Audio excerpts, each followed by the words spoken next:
Did you ever think people would be paying this kind of money for sneakers?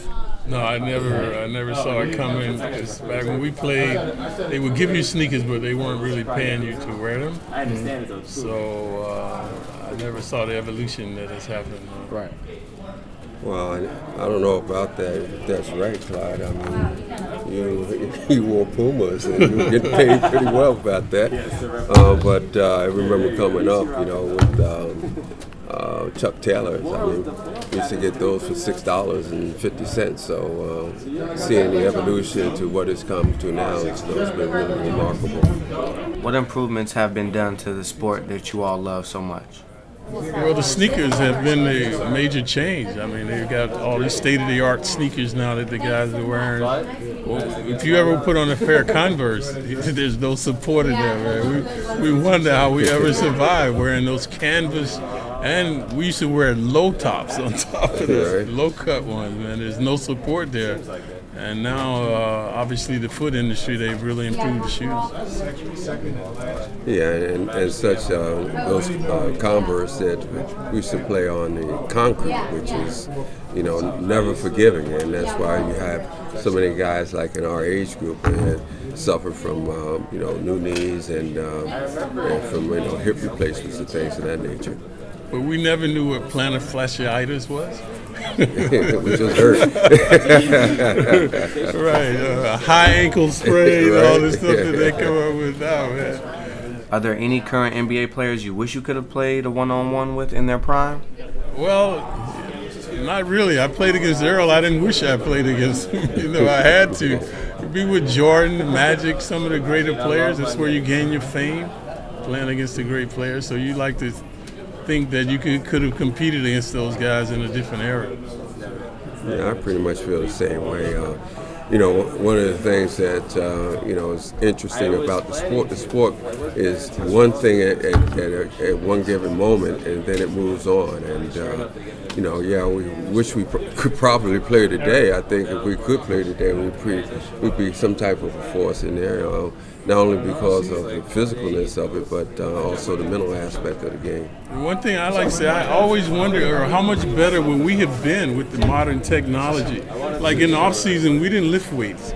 We didn't know about diet, exercise, all the things that these guys have, having a strength coach with you the whole season.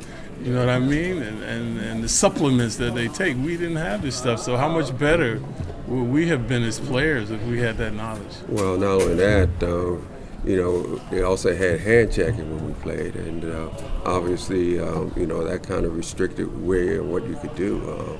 And if we weren't allowed to have guys with their hands on us, then maybe we could have done a little bit better as well. Yeah, I always say that guys from our era would average maybe 4 or 5 more points just because you can't hand check. And ironically, I used to talk to Dick Barnett when he came in the 50s.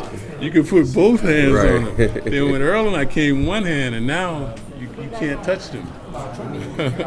So it's much easier to score today than when we played. Which player's signature shoes are you a fan of? The Puma Clyde. that was my brand that I started wearing back in the 70s, and I'm still affiliated with Puma, so that's my shoe. I like the Pumas too. I think they're real slick, and they're very fashionable, and I like the way Clyde wears them. So do you believe the Puma shoe has evolved over time? Yeah, 40 years, it's still around. So it's a timeless style of shoe. And in the 70s, I was wearing different laces in my shoe, and that's what has become popular today. When you were a kid, what shoe did you beg your parents for? Converse was the only shoe. There was nothing else but Cons. Yeah, I guess for playing and whatnot, but then there was the pro kids who had the very thick soles that, the Converse wore out in maybe 2 or 3 weeks. That these maybe took another week before you wear them out. Who is currently your favorite basketball team? The Knicks.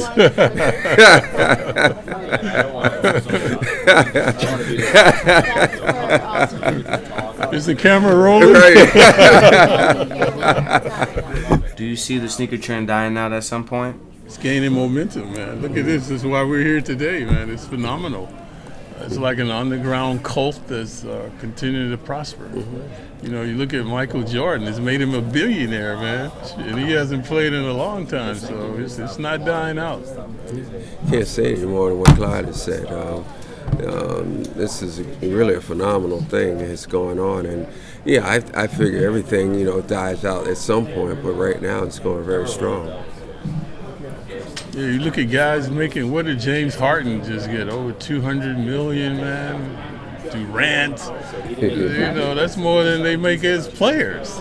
Yep. And that's going to carry over even when they retire. These contracts, like Jordan, is still making over $100 million a year, perhaps, from the sneakers, man. It's just mind-boggling. So, what's your favorite sneaker of all time? Well, it'd be Converse, because I grew up dying to wear a pair of Converse. You know, that was the shoe. So when we were playing then, Nike came out, but they weren't that popular.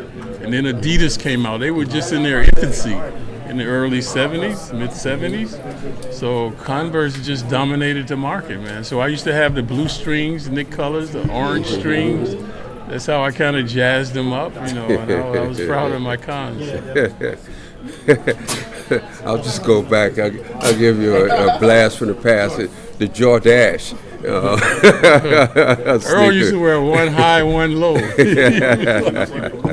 So he was an innovator too, man. Yeah. Do you prefer high tops, mids, or lows? It had to be low. High top was symbolic of old school, the Celtics, you know, black sneakers. So all backcourt guys only wore low-cut shoes, man. That was the style. Well, not only the style, because we were cool. High tops were not as appealing to the backcourt guys, who normally set the styles. Normally, big guys weren't renowned for selling shoes. It was always the backcourt guys who the kids emulated and wanted to be like. So.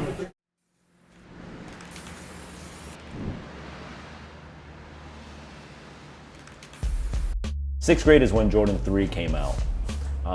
And even, I mean, I was buying the Jordan 1s, and even before that I was buying the Bo Jacksons and the McEnroe trainers, the Revolutions. I mean, I had one guy offer me like 100, you know what I mean, for like everything I own. And I was just like, wow, that's nice. But, and it's a nice number, but I don't know. I mean, I just can't